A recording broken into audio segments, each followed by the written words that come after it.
Magandang gabi mga kapatid. Kumusta kayong lahat? Ito po ang inyong abang lingkod, Chippy Jesse po. Salamat po sa inyong paghihintay at nagpapasalamat din po ako kay Maggie sa kanyang pagtulong sa akin at sa kanyang panahon. Ako po ang inyong storyteller dito sa grupo at sana po ay magustuhan nyo ang aking inihandang storya para lamang sa inyo. This story is entitled Send My Love to Heaven.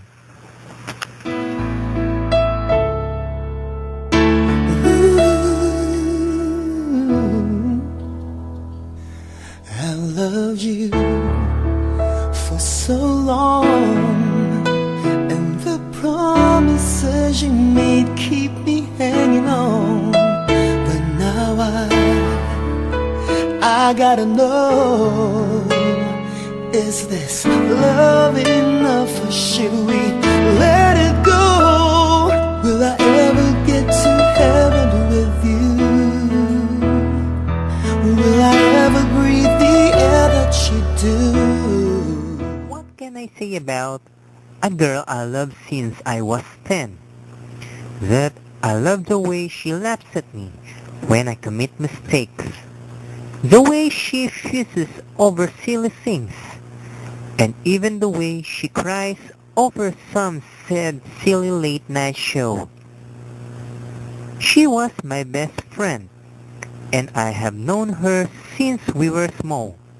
She knew all my secrets, which reveals my feelings for her, that I love her not only because she's pretty and smart, but also the way she laughs at everything, and the way she sees life and love.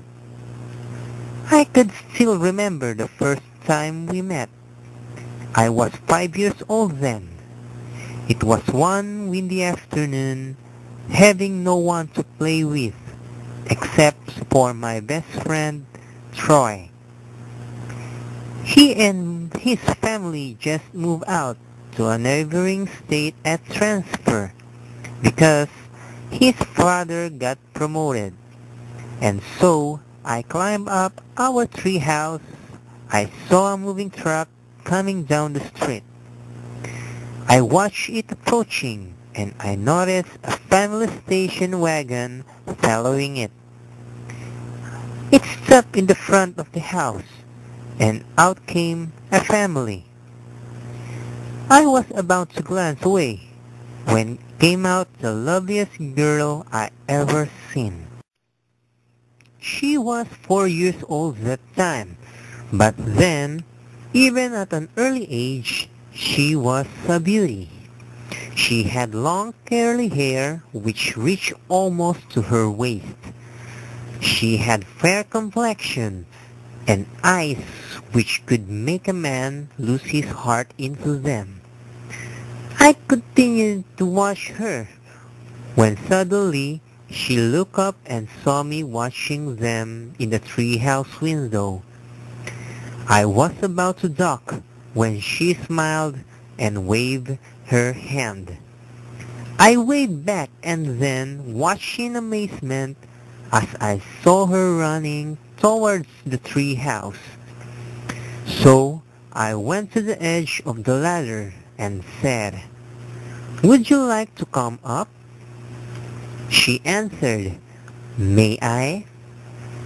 So I helped her climb up, and when she reached the top, she then turned to me and said, "By the way, my name's Sam.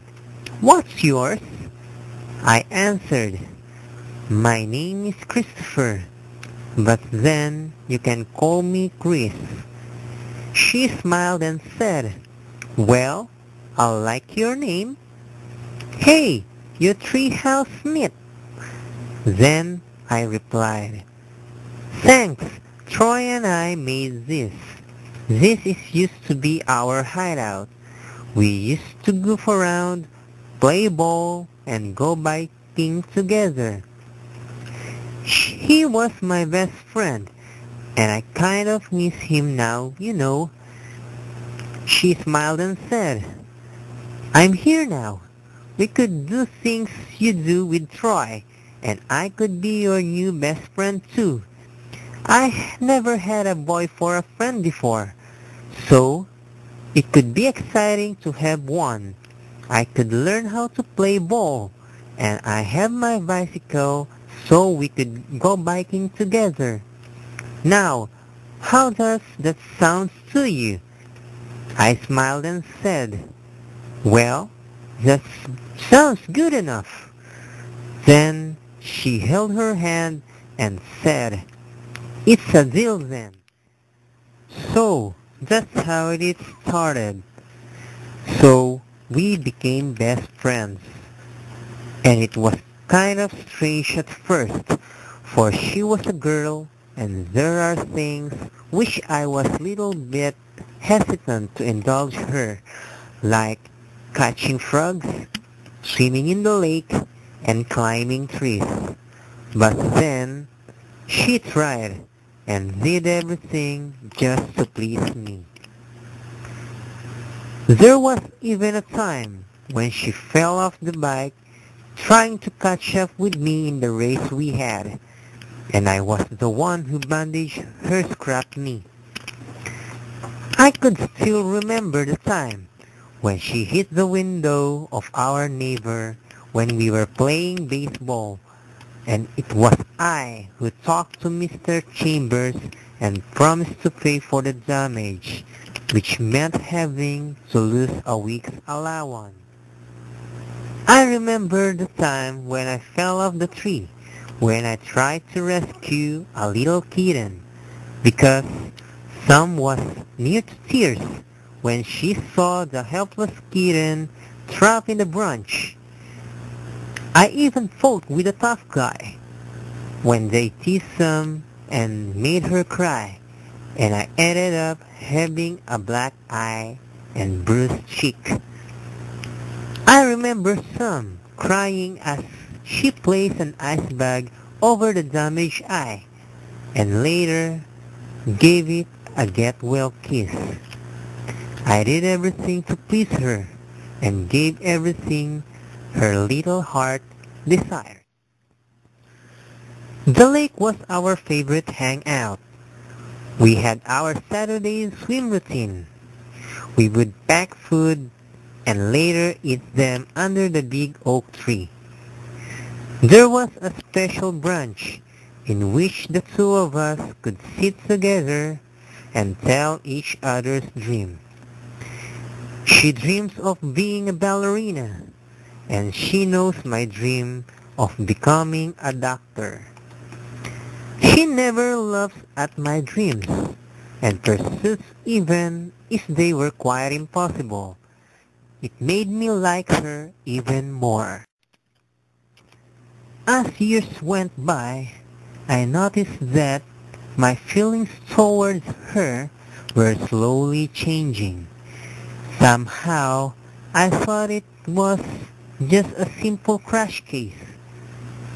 But when I started thinking about her at night, dreaming of her, and having the feeling of wanting to be with her all the time, I thought it was something different, something that made me feel strange. But then, it was exhilarating feeling. It made me feel so alive. Whenever our hands touched, I could feel the tingling sensation in my spine.